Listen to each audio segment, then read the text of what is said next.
Hey guys, welcome to the Liberal Hive Mind, a channel solely focused on exposing the abundant hypocrisy of the left. The trend continues. These top Democrats simply can't go anywhere anymore. It's gotten so bad for some of these high-profile Democrats that they can't even show their faces in their own cities and their own districts without getting totally embarrassed or protested into oblivion. We've been covering this trend for a while. These Democrats can't go anywhere anymore. Well, the trend continues, this time with Chuck Schumer, little Chucky boy here, showing up at a Dominican parade in New York City, a place that previously he would have no problems being. Well, it seems as though things have changed in New York City, as previous safe spaces are now more hostile environments, let's put it. Let's have a conversation about it. Let me show you guys this viral moment. We've got some stuff to get into, so let's roll the tape. All right, folks, so times are a-changing. I already laid out most of the context. Just take a look at the clip. Hey, Chuck, you know Dominicans actually hate your guts, right? Because you're a scumbag, you know that, right? You ruined New York. You're a loser. You're a loser, buddy. You're a loser. Oh, the look on Chucky boy's face. Of course, he's your typical Democrat fossil. He sees a group of minority-looking individuals and instantly he thinks, well, these are my friends? These are my voters? My most loyal of minions? Is probably what he's actually thinking. You know, he shows up expecting the people are going to say, let's do this thing, hashtag Kamala 2024, hashtag Blue Wave. But instead, he gets a little bit of dose of reality with a little bit of Caribbean spice. Absolutely freaking wrecked. I guess the Democrats still haven't gotten the memo that the MAGA movement is spreading in the hood. Puerto Ricans and Dominicans for Trump, yeah, that's a current notable trend.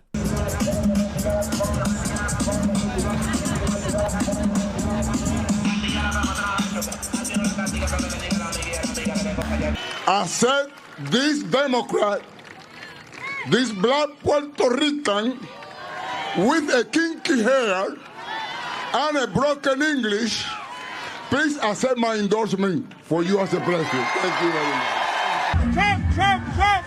Happy Trump. No, I didn't just run underneath the flag. That's what I want to hear. Trump 2024.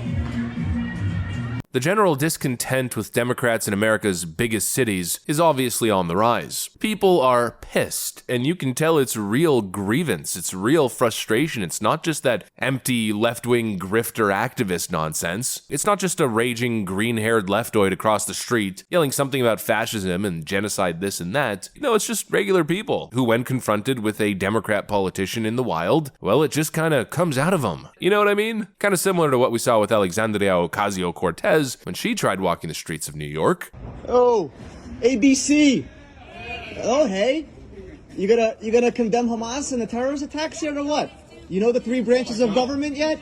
You are such a loser. You are so stupid. You are the worst. You suck. You are the absolute worst. Condemn the Hamas attacks.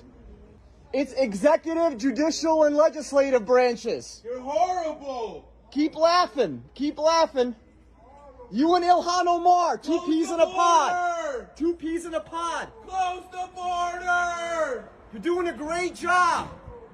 Enjoy your Christmas shopping while we can. You know, there just seems to be this discontent, this frustration that comes out of people when they encounter the liberal elite. The reality is, the Democrat Party is becoming a toxic brand. You know, Democrats have done well trying to toxify the MAGA brand and really anything, even slightly right-wing. It's been an ongoing affair for, I'd say, almost 20 years at this point. And you know, they've done a great job. A lot of people have drank the Kool-Aid, but it seems as though in the process there's been a little bit of a counter effect as they've developed quite the toxic brand themselves. People don't want to associate with the Democrats anymore. I mean, just think about the last 4 years. Associating yourself as a Democrat meant associating yourself with communism, high taxes, high inflation, foreign wars, open borders, gender surgery for minors. You know, who wants to associate themselves with that kind of brand? The Democrats got themselves in a position of cultural power, and they simply ran too far with it. I mean, let's just go over some of the headlines this week and some of the clips that we're dropping. Here's a moment from Kamala Harris's recent rally. I'm also a mother of 3 beautiful adult children, and they are all teachers like me. Growing up, I always knew I wanted to be a teacher because I saw education for what it really was, the greatest instrument of social justice in this country. So the teachers' unions that Kamala Harris represents view education as the greatest instrument of social justice in this country. It sounds all nice and fluffy, but what that means is they want to use the public education system to indoctrinate your children into being left-wing communist social justice activists. I mean, obviously that's toxic, and who wants to be associated with that? No wonder people are pissed. Democrats essentially believe that your children belong to them, belong to the state. And you've heard me say it many times about our children, but it's true. They're all our children. And the reason you're the teachers of the year is because you recognize that. They're not somebody else's children. They're like yours when they're in the classroom. Rebecca put a teacher's creed into words when she said, "There's no such thing as someone else's child. No such thing as someone else's child. Our nation's children are all our children." California certainly believes that. Democrat activists have voiced that exact position on countless occasions. We have never invested as much in public education as we should have because we've always had kind of a private notion of children. Your kid is yours and totally your responsibility. We haven't had a very collective notion of these are our children. So part of it is we have to break through our kind of private idea that kids belong to their parents or kids belong to their families and recognize that kids belong to whole communities. Once it's everybody's responsibility and not just the households, then we start making better investment. You know, who wants to associate themselves with that brand? Who wants to associate with this woke nonsense? And here's more of that woke nonsense again just from this week. When people talk about achievement as a classroom teacher, I know that it is not linear.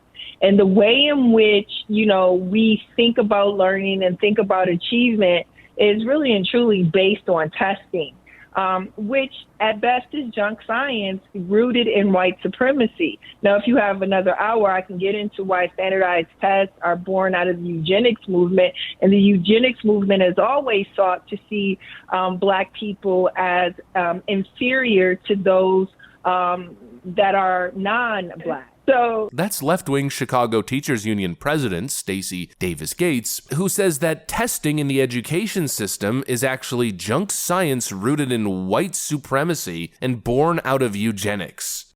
You're weird, buddy. You're weird.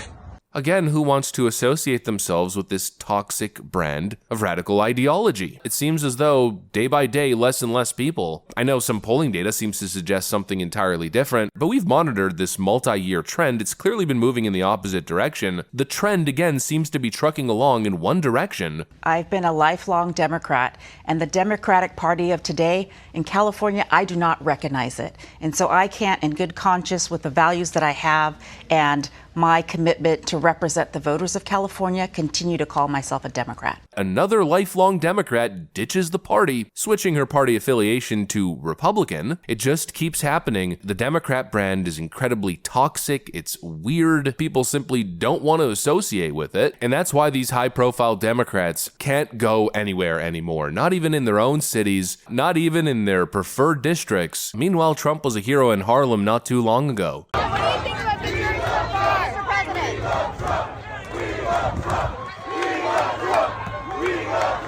A stark contrast to say the least, huh? Anyways, that's pretty much what I got for you guys. Hopefully you enjoyed the video. If you did, make sure to leave a like and possibly subscribe. Thanks for watching, and I'll see you on the next one.